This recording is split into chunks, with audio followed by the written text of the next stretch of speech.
नमस्कार दोस्तों। जैसा कि आप जानते हो कि दिल्ली में प्रॉपर्टी की कीमतें दिन प्रतिदिन बढ़ती जा रही हैं और इसके चलते एक आदमी के लिए अपने परिवार के लिए घर बनाना या खरीदना एक सपना मात्र बनकर रह गया है। बढ़ती महंगाई और सीमित संसाधनों के कारण बहुत से लोग अपने घर का सपना को पूरा करने में असमर्थ महसूस कर रहे हैं। लेकिन अब उन सभी लोगों के लिए एक बड़ी खुशखबरी है जो दिल्ली में अपने घर का सपना देखते हैं।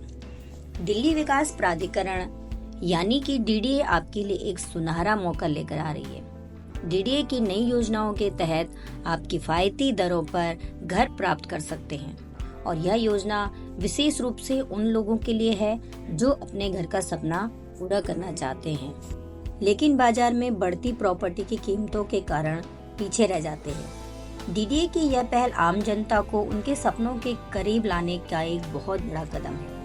तो अगर आप भी दिल्ली में घर खरीदना चाहते हैं तो इस सुनहरे अवसर को हाथ से न जाने दें। डीडीए की इस नई योजना से जुड़ी सभी जानकारी और आवेदन प्रक्रिया जानने के लिए तैयार रहें। दोस्तों, आगे बढ़ने से पहले मैं आपको बता दूं कि दिल्ली एनसीआर में प्रॉपर्टी से जुड़ी सारी जानकारी आप लोगों के लिए मैं लाती रहती हूं और ऐसी ही जानकारी के लिए आप मेरे Delhi NCR property YouTube channel को सब्सक्राइब जरूर करें। साथ ही इस वीडियो को लाइक और अपने दोस्तों के साथ शेयर जरूर करें। अगर आपको किसी भी तरह की प्रॉपर्टी की जरूरत है या जानकारी चाहिए तो कमेंट में जरूर लिखें। दोस्तों, डीडीए ने दिल्ली वासियों के लिए एक बड़ी खुशखबरी दी है। हाल ही में डीडीए अधिकारियों की बैठक में 3 नई आवासीय योजनाओं को मंजूरी दी गई है और इस अहम बैठक की अध्यक्षता दिल्ली के उपराज्यपाल वीके सक्सेना ने की। इस योजना का उद्देश्य दिल्ली में घर खरीदने का सपना देख रहे लोगों को किफायती आवास उपलब्ध कराना है।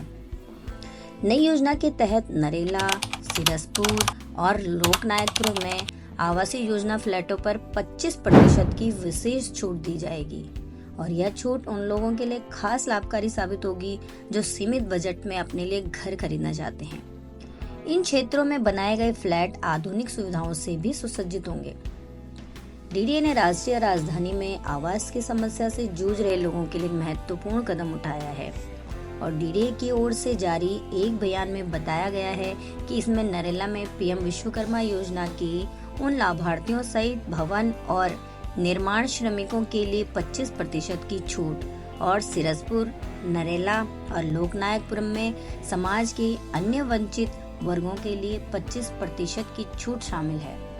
बयान में कहा गया है कि अन्य वंचित वर्गों में ऑटो रिक्शा चालक, कैब चालक, SC/ST श्रेणियों की महिलाएं और व्यक्ति, युद्ध विधवाएं, विकलांग व्यक्ति, पूर्व सैनिक और पीएम स्वनिधि योजना सहित वीरता पुरस्कार प्राप्तकर्ता भी शामिल हैं।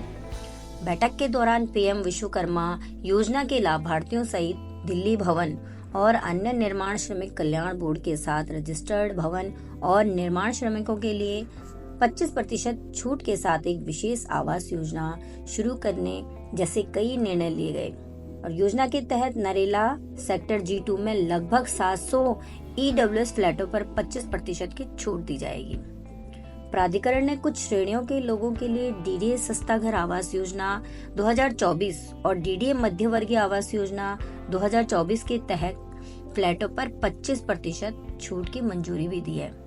इसमें ऑटो रिक्शा चालक जो कि परमिट धारक हैं, कैब चालक, महिलाएं, SC/ST, युद्ध विधवाएं, विकलांग व्यक्ति, पूर्व सैनिक और वीरता पुरस्कार प्राप्तकर्ता और पीएम स्वनिधि योजना के लाभार्थी शामिल हैं। योजना के तहत नरेला, जिसमें कि सभी श्रेणियां शामिल हैं, सिरसपुर LIG और लोकनायकपुरम LIG में उपलब्ध फ्लैटों में से 25% पहले आओ पहले पाओ के आधार पर पात्र आवेदकों के लिए आरक्षित होंगे और इसके अलावा लोकनायकपुरम MIG में 10% फ्लैट भी छूट योजना के तहत आरक्षित होंगे। बयान में कहा गया है कि यह योजना 31 मार्च 2025 तक सीमित अवधि के लिए उपलब्ध है। इसके अलावा प्राधिकरण ने डीडीए विशेष आवास योजना 2025 शुरू करने की भी मंजूरी दे दी है और इस योजना के तहत वसंत कुंज, द्वारका, रोहिणी, अशोक पहाड़ी और जहांगीरपुरी जैसे विभिन्न इलाकों में 110 फ्लैट, 7 HIG, 58 MIG और 45 LIG पेश किए जाएंगे। इसमें कहा गया है कि वसंत कुंज में फ्लैट ई नीलामी मार्ग के माध्यम से पेश किए जाएंगे, जबकि अन्य स्थानों पर पहले आओ और पहले पाओ के आधार पर फ्लैट पेश किए जाएंगे। यह कदम उन लोगों के लिए बड़ी राहत लेकर आया है जो सीमित आय के कारण अभी तक अपना घर खरीदने में सक्षम नहीं हो पाए थे। डीडीए की यह पहल न केवल किफायती आवास उपलब्ध कराएगी, बल्कि समाज के कमजोर और जरूरतमंद वर्गों को सशक्त बनाने में भी सहायक होगी और जल्द ही योजना की विस्तृत जानकारी सार्वजनिक की जाएगी। तो दोस्तों, अगर आपको इस विषय में अधिक जानकारी चाहिए तो आप डीडीए की वेबसाइट पे जा सकते हैं, जिसका लिंक मैंने अपने डिस्क्रिप्शन बॉक्स में दिया हुआ है। दोस्तों, आप सभी का बहुत बहुत धन्यवाद जो आपने ये वीडियो पूरी देखी। अगर आप लोगों का प्रॉपर्टी को लेकर कोई भी सवाल है तो आप कमेंट बॉक्स में ज़रूर लिखें। साथ ही चैनल को सब्सक्राइब और वीडियो को लाइक और शेयर करना ना भूलें। तो दोस्तों, नेक्स्ट वीडियो में फिर से मिलते हैं। तब तक के लिए नमस्कार।